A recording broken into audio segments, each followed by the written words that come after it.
On this episode, I'm going to be looking at a device that will help us get video out of retro computers and into an HDMI device, kind of like a monitor or a TV. This can be quite challenging. There are many devices out on the market that do this. Some of them are quite expensive. Some of them you have to fiddle with dip switches or other modifications to get them to work just right. And I think I found a project that will help us get great looking video out of retro computers into an HDMI device for that time when maybe you don't have the original monitor, or maybe the system didn't come with the monitor, or maybe you just want to export that video because you're live streaming some retro game. Anyway, that's coming up right now on the Retro Hack Shack.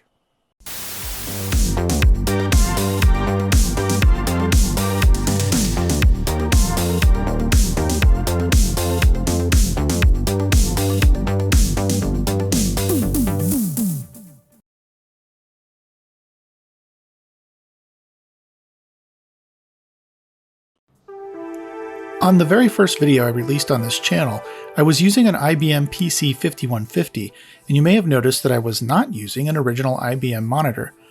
That's because I don't own the monitor that would have typically been used with this computer, so instead I was using the monitor that goes with my Tandy 1000.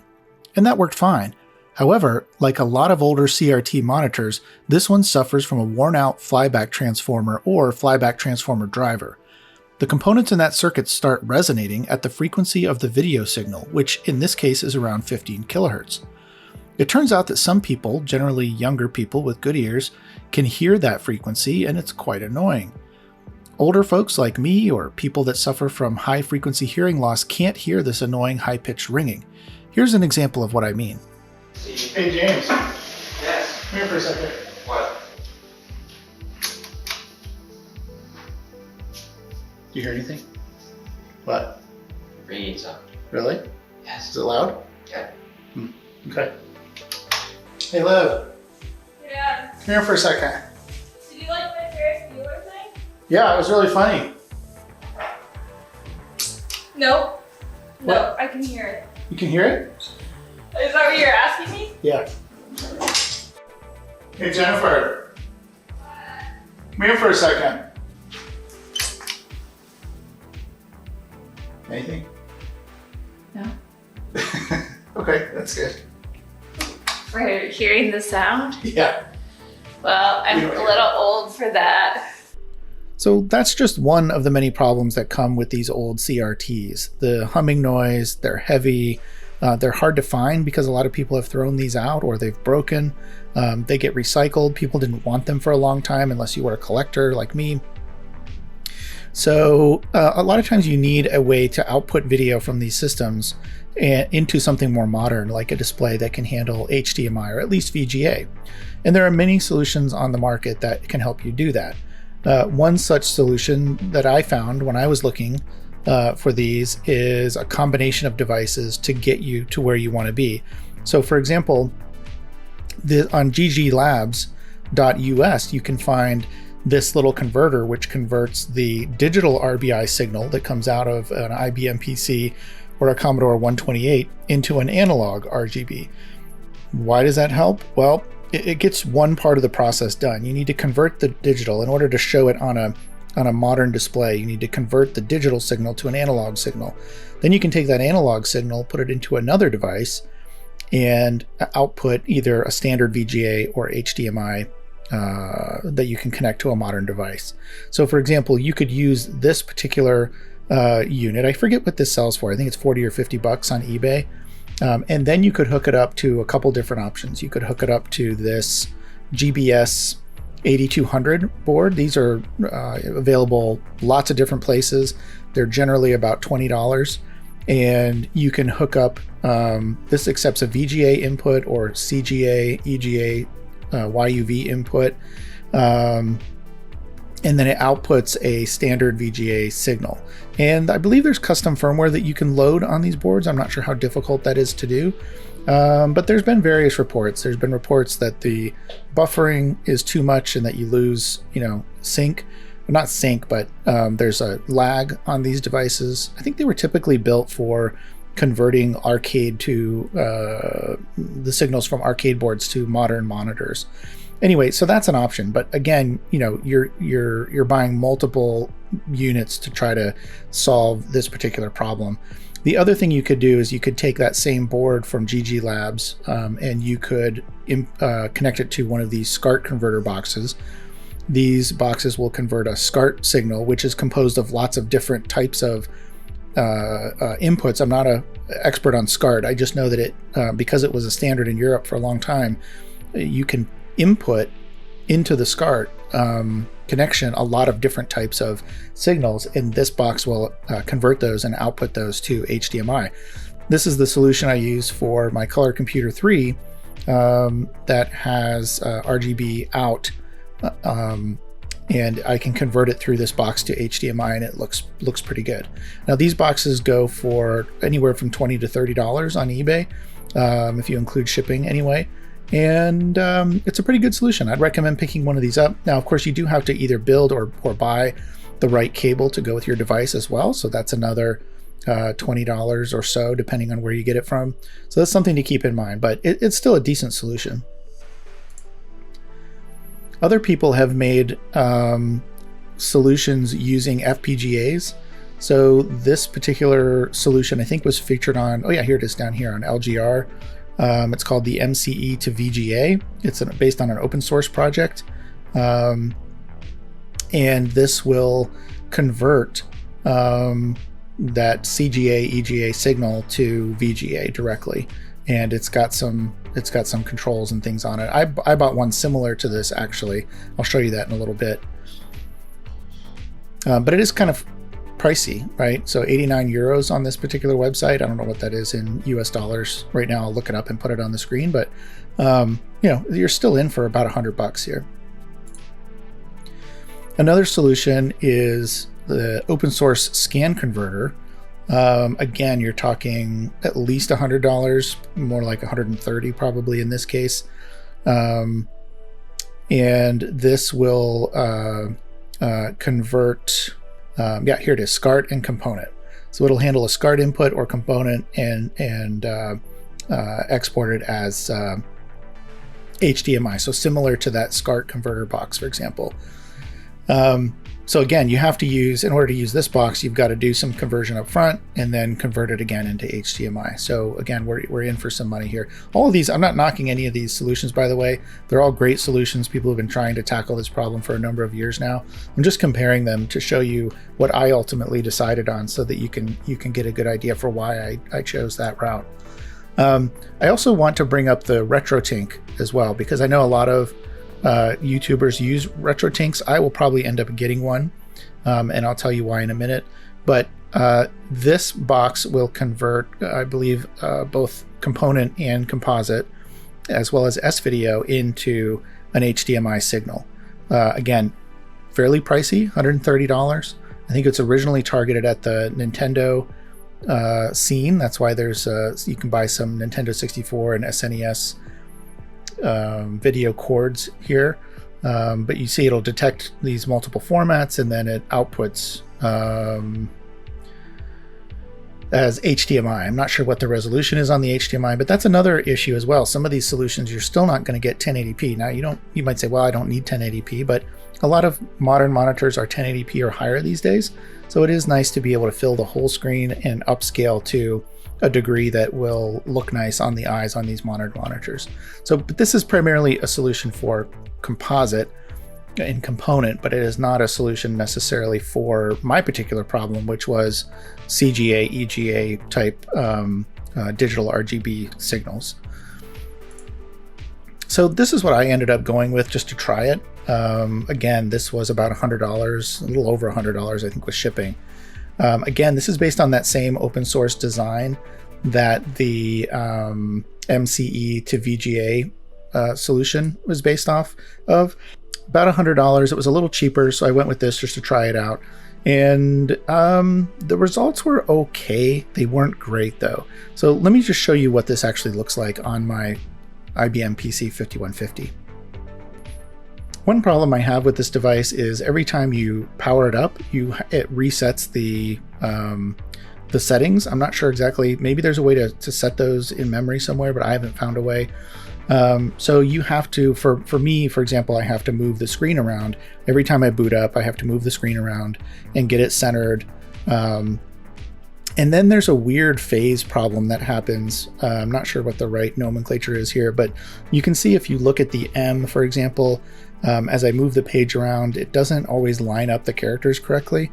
So it's almost like it's missing a few lines here and there. So the M starts looking like an N, and the games, when you play a game, they can look pretty wonky sometimes with this weird character shift. So in the end, I wasn't really happy with this solution. So I was looking around to see what other people were using, and I ended up in this forum post on vcfed.org, which is a great source of information if you're looking for retro computer help, especially around IBM PCs and other things. But there was a lot of the suggestions that I just showed you, but there was also a suggestion of this project. This guy says, I did a quick skim and I didn't see the open source RGBtoHDMI mentioned. And it uses a Raspberry Pi Zero. And I thought, ooh, wait a second. I know Raspberry Pi. This looks interesting. I wonder what's involved. And so I went to the GitHub page. They have a wiki there talking about the project. And this really piqued my interest. It was originally designed for the BBC Micro, but it works for a lot of other systems as well. And it uses a Raspberry Pi Zero. So we're talking about a $5 small board computer, single board computer that you can go buy. So you're not in a lot of money. It does require an adapter board to be built to use it. And it uses a CPLD. Now, CPLD is kind of in between a PLA and a FPGA. It sits right in between. It's got more logic capabilities than a PLA, which is a programmable logic array. CPLD stands for Complex Programmable Logic Device, I think. And FPGA is Field Programmable Gate Array. Let's see if I get all those acronyms right. There's going to be a lot of acronyms today, by the way.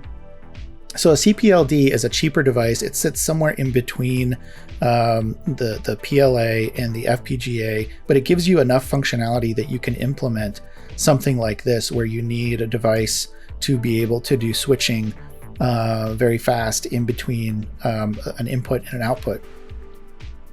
And then because you're using the Raspberry Pi Zero, you already have HDMI built onto the board, so that's really helpful. It's a very small form factor, which is great, and you are able to have options on screen to be able to set different types of options for your input and your output settings, which is really helpful if you're trying to connect to multiple systems with the same solution. You can see here a little bit of the example of the output and how this thing scales. And in fact, you can see on some of the screenshots, some of the testing they've done. One of the nice things about this is it doesn't just support the BBC Micro or PC. It actually supports a number of different systems. You can see here's the output from a BBC mode in mode 2. Here's the output in mode 7. And if you've seen these before, screenshots from other solutions, you'll see right away that these are actually really high quality outputs, especially going to 1080p on an HDMI display. Here's an Atom, some output from an Atom. Here's Commander Keen from a PC using EGA card. I mean, really, this is really nice output. So I'm hoping that I can put this together and get some similar results from it, because it would basically it would tick all my boxes. It would be cheap, it would be configurable, and it would be easy to build and modify. So I'm going to be putting one of these together today, and we'll see if it works or not. I also wanted to mention that there's different versions of these available in the project. So there's a 3-bit version. This was kind of the original version that was built. There's this one in particular that goes, I think it was built specifically for the Atom. And then there's this one that I built, which is a 6-bit board. And we all know more bits is better, right? There's a 6-bit board, and it has an option for an analog board to be put in as well, so that you can connect it to things like an Apple II or different composite inputs, and it will output that to HDMI as well. So that's an extra bonus that you get with this, and it's in pretty active development. So you can see some of the parts you need here as well. And I think they have plans to put a pre-assembled board on a website somewhere to sell it. I'm just not sure that's available quite yet. Okay, so it's time to solder this board, solder the parts onto this board and see if it works. I just want to go over some of the things that I use when I'm doing SMD soldering. Let's just go over these one at a time. So the first one is some flux. This is kind of a gel kind of flux, and you can see I've already pressed on the plunger a little bit, so it's coming out. That's why I always keep it on a paper towel like this, otherwise it gets all over the place and causes a mess. Easy to clean up, but still, I'd rather avoid the mess. So a nice gel type flux is always helpful when you're doing SMD work. Second thing I will point out is my soldering iron. I'm using the smallest cone-shaped soldering tip that I have, and this will allow me to put heat exactly where I need it.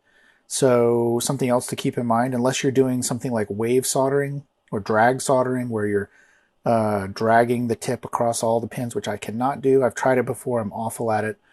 I do pins one at a time, and so for that I use this really narrow cone-shaped tip, and I need to clean that off.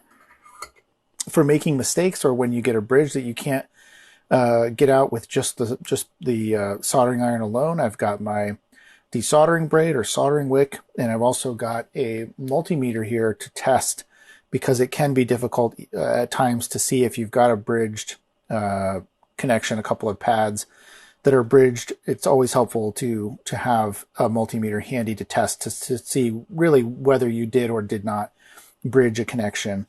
So that's important too. Last but not least, at least in terms of the things I use the most when I'm doing SMD work, is this.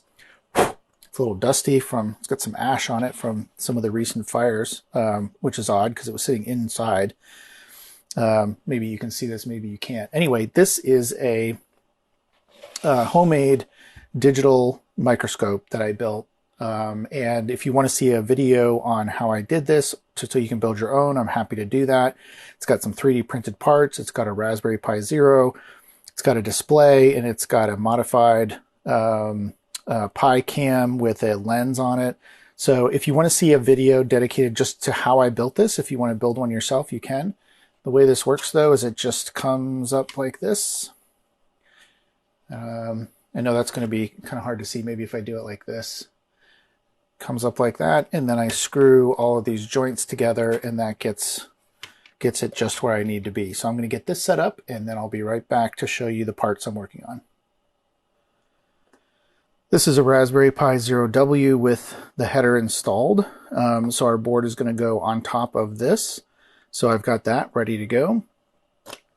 What else? I've got some ribbon cable to make some adapters to various systems. That'll be helpful. These are all the various components. So this is the female header to attach to the board to go on to connect to the Raspberry Pi. This is some sockets to connect to the ribbon cable. I've got some connection headers here again, which go on the board. Resistor ladder, resistor network, and the Xilinx chip that the CPLD that I talked about before. This will be going on the board, obviously. That comes in a nice sealed package for my protection. The other various capacitors, resistors I have it on hand, so I don't have to worry about that. And then I got two different sets of PCBs. And I ordered these, and then these came from one company, and then PCB reached out and wanted to send me a version of theirs so that I could do some sort of a review or whatever. So just to note, PCB is not sponsoring this episode. However, they did send me some free boards with comped shipping. So I just want to be upfront about that. I'm not going to give them any preferential treatment or anything.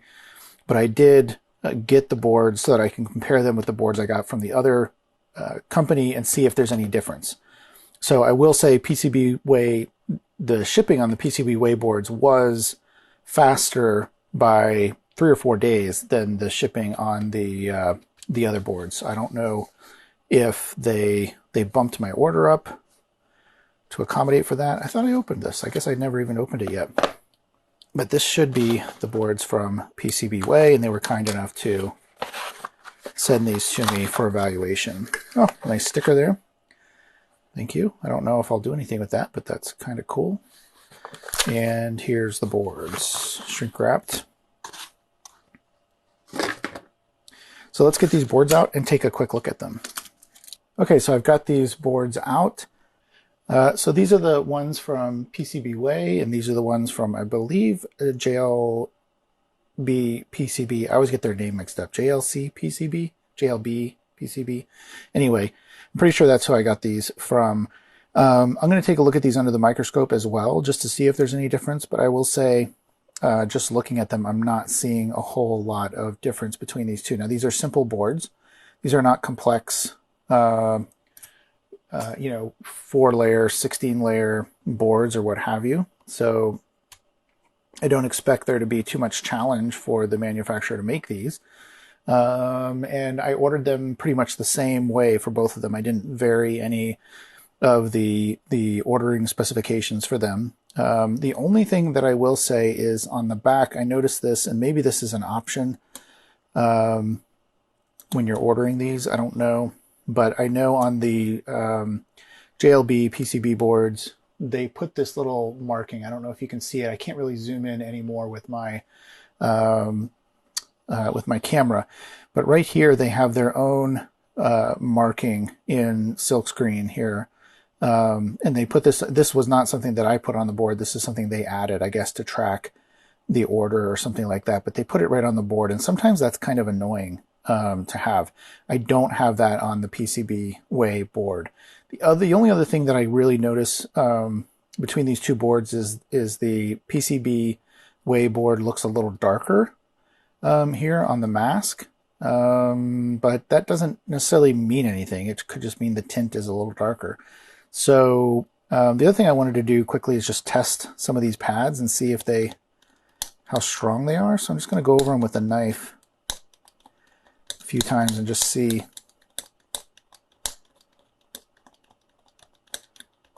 Nothing doing there. This is the other one.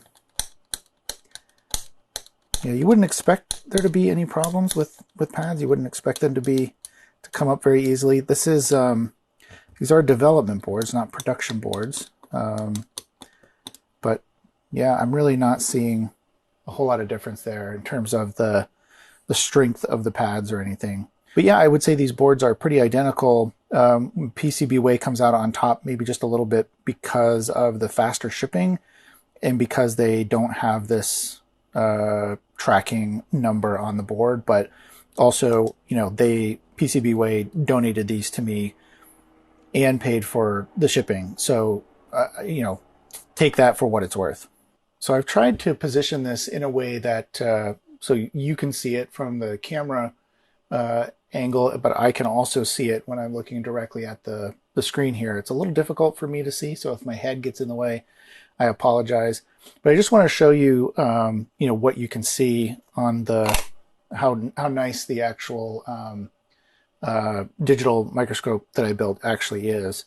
So if you can see, whoops, this is one of the issues with this design. I'm going to redo this, but when you touch it, it wiggles all over the place. It's really, it's really precarious, but it's okay when you're using it. But one thing I do want to do is just focus, if I can, on those pads, for example, and you can see how close you actually can get. So when you're actually doing this work on these little tiny pads, you can see my finger there in the microscope. It does make it a lot easier to see what you're doing as you're going through and soldering a chip like this onto the board. You can see what a difference it makes. It really is difficult for me to do. I know some people say they can do it without a microscope. They can just do it with their bare eye. I have to tell you, this makes all the difference in the world for me, especially if I think I have bridged connections. You can kind of take this and look at it from different angles. I can hold it up like this and then focus the microscope in underneath the chip that's resting here, and I can see if I've bridged anything underneath. So it really is indispensable. And the fact that I built this for, I don't know, maybe $70 all in, is a huge advantage for me. So, all right, one more thing that's indispensable for me when I'm doing this type of work is some, whoops, you can't see them, some headphones, so that I can have some, I like to solder to some music. So I'm going to put my headphones on, hit the fast forward button, and I'll see if I can solder this chip on here. One more thing I forgot to mention is when you're doing this type of work, use a thin grade or thin gauge solder. So this is 0.3 millimeter solder, Rosen core solder. And for larger things, like when I'm doing, you know, large capacitors or large connections or something, I use a 0.6 millimeter. This is 0.3, and you can even see how wide it is. It's about the same width as these pads. So it's really easy if you're using a bigger gauge solder to bridge the connections and mess things up. So if you're going to be doing this by hand, I highly recommend having a at least a 0.3, if not a 0.15 millimeter solder to work with. And one more tip. This is it's kind of funny to do it this way, but you can see I got 3 of these chips, and that is because A, I might make a few of these. B, I'll probably make a mistake on the first one. So if you're doing this, highly recommend getting multiple chips to use. That way, if you make a mistake and it's really bad, you start pulling off some pads or take a leg off or something and you can't fix it, you'll at least have another chip to use. And yet another thing I forgot to mention, tweezers are also really good. In fact, they're critical for doing this type of work. And last thing I'll say about this is when you're dealing with SMD, it's good to tack down one side or one pin first. In the case of this many pins, it's good to tack down one pin on one side and maybe one pin on the other, and then work your way around the chip. So that's what I'm going to do.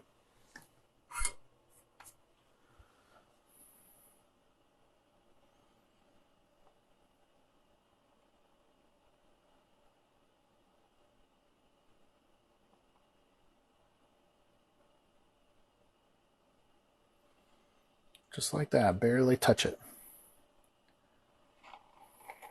Now I'm going to spin it around and do one on the other side.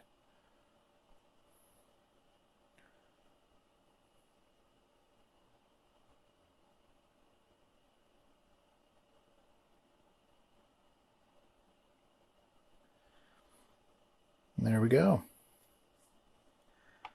That chip is tacked down and not going anywhere. Another tool I forgot to mention, I keep remembering this stuff as I go to get it, is some blue painter's tape or something. I use this just to hold the board in place so it doesn't slide around. It's a pretty small board, so it's easy for it to slide around as you're working on it, and it makes it a little bit more difficult to do that. So I just tape this down on each end and do a row, and then lift it up and move it, do another row, and so forth.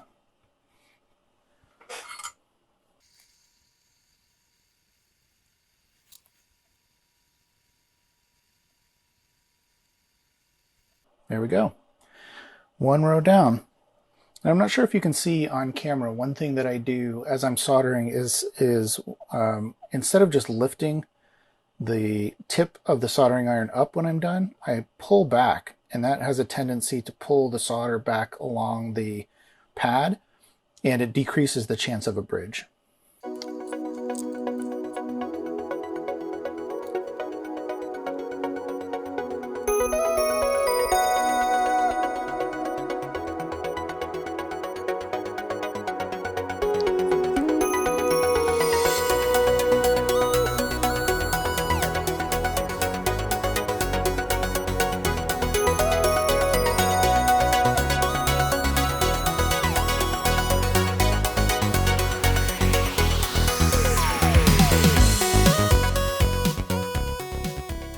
All right, so I think that came out pretty good. What I'm going to do is use that technique I showed you before. I'm just going to change the focus here and tilt the board 45 degrees or so and change the focus, and that way I can get a really good look at those solder joints on all 4 sides. And if I see anything that's suspect, I'll test it out with the multimeter to see if I've bridged something that I shouldn't have. If I don't get a bridge, this will be the first time, just so you don't think I'm an expert, this will be the first time I haven't gotten a bridge. That looks good. So assuming I all made good connection on all of those, the hard part should be over. Now it's just a matter of doing these resistors, capacitors, and some of the bigger components.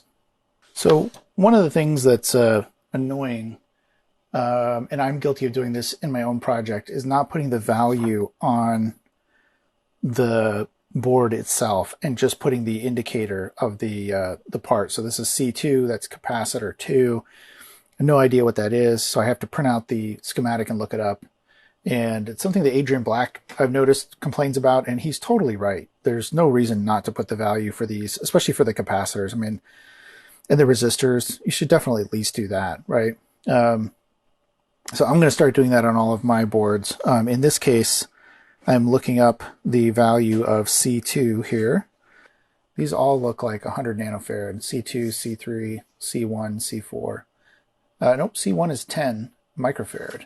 And then C2, C3, and C4 100 nanofarad. So let me find those and I'll solder those on. Okay, here's where the tweezers come in. You can see the part, hopefully. This is the capacitor, and it fits right on there. The way I like to do this typically is to go ahead and put some solder on one pad first. So let's do that.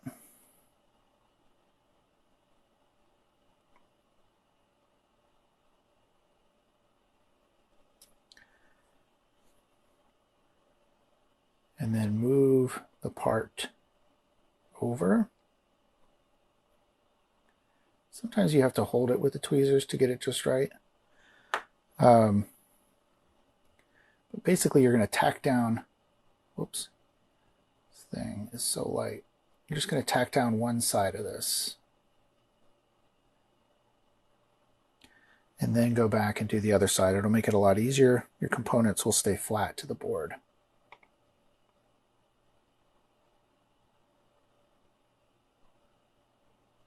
There we go. I'm going to go ahead and do the rest of this board with the rest of the components, and be back in a minute. Okay, so the board is nearly assembled. I've got all the parts on there. I've got all the switches on, the resistors on. I put on the header. I put on these resistor networks over here. One thing I wanted to point out, which is something to keep in mind if you're new to soldering, or maybe you don't do it that much, is when you have this is kind of an odd header to put on here. The cable, we're going to create the cable with these little connectors here and that ribbon cable. The odd thing is that if I were to just solder this on, it might get too close to the board if it's straight, and it might be difficult to attach this piece. It's certainly going to be difficult to attach it if I don't do it the right way around, because there's a little notch here. Not sure if you can see that or not. The little notch on the side, on one side, and it's not on the other side. So certainly, if for some reason I had to put this on like this, it would be really difficult to connect if I just soldered this down straight. But I'm not going to do that. I'll just make sure that this is straight. Anyway, the whole point is, sometimes when you're doing this and you need a precise fit, it's easier to put the connector on at least a little bit. And that's what I'm going to do. I'm just going to push that on a little bit so that when I solder this down, the component is at a little bit of an angle like that. And then later on, when I attach and reattach cables here, they'll slip on really easily. It won't be a problem. The other thing I wanted to point out on this board that threw me for a loop a little bit is that this is a 10-pin header in 2 rows, so it's 5 pins wide. And I noticed there's some extra pins, and I thought, oh, did I get the wrong part? Should I have gotten a 6-pin header instead of a 5-pin header? And then in really small letters, you probably can't even see it on the screen, but right here in really small letters, it says attach 5-pin header here. And if I pull this out, you can see there's 2 white pins up here. There's this white pin, which signifies pin 1 for the 5-pin header. And then for whatever reason, he added another 2 pins right next to it. And I'm not sure if that's future capability. It says X1 and X2. I need to do a little research and see what that's for. But apparently all you really need, depending on your system, is the 5 pins this way on the board. So I'm going to be attaching that now. One other thing I need to do is there's a couple of pins down here right next to this long header that attach to, if you're not aware, the newer versions of Raspberry Pi in the past few years have included these 2 pins right here, which disable the power for the Raspberry Pi. They're not something you should use as a switch because it will cut off the power immediately and shut down the board, which could damage any files that are in the process of transferring to the SD card. But in this case, because everything is pretty much stored on the SD card, it doesn't necessarily need to write files that often. He included a switch on this board which connects those 2 pins together, so you can easily power on and power off, kind of reset the board, if you will. So I need to put some female headers there and some male headers here so that when I mate these 2 boards together, they I'll have connection there so that when I hit the switch, I can reset that. Last thing to note is there is the analog version of this board for other systems that need some analog conversion, and certain computers need that. So there's some additional pins here that I don't need to solder right now because I'm not going to be using that analog board. But if you did need the analog board, you would need to attach it here as well. So just in case you're wondering why these holes here don't have anything in them, that's why. I don't need the analog board. I didn't build the analog board, so I don't need to solder anything there. All right. One last thing. I don't know if you're like me, but sometimes it's difficult to find header pins in the right size. So what I do is I buy these long strips of header pins, both male and female. These happen to be female. And then what I do is I cut them down. So if you're in a pinch and you don't want to necessarily have, I want to order a 2-pin female socket, for example. I just have these long rows, and then you can go in with your flush cutters and cut in the middle of the 3rd pin. So I need 2 pins here, so I'm going to cut, I'll just do it this way. I need to cut in the middle of this 3rd pin here, and that will snap off. I can hold it, it'll snap right in the middle. And now I can clean this up, and I have a 2-pin female header that I can use. All right, I'm going to get that taken care of. Well, this episode is getting a lot longer than I expected with all of the explanation of the different options and some of the explanation of how I do my SMD soldering mixed in with the real solution I'm working on.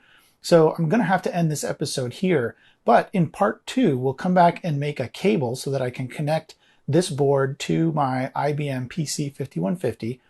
And we'll also go through and do a detailed test of various options, looking at color palettes, hopefully play a few games and compare what they look like both on standard CRT as well as an HDMI solution, see if there's any differences. I'm really excited to know if this thing is going to work or not.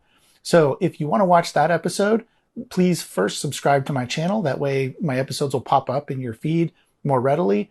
Second of all, if you really want to be notified when that second episode comes out, hit the notification bell, and I guess YouTube will notify you somehow that the episode is available for you to watch.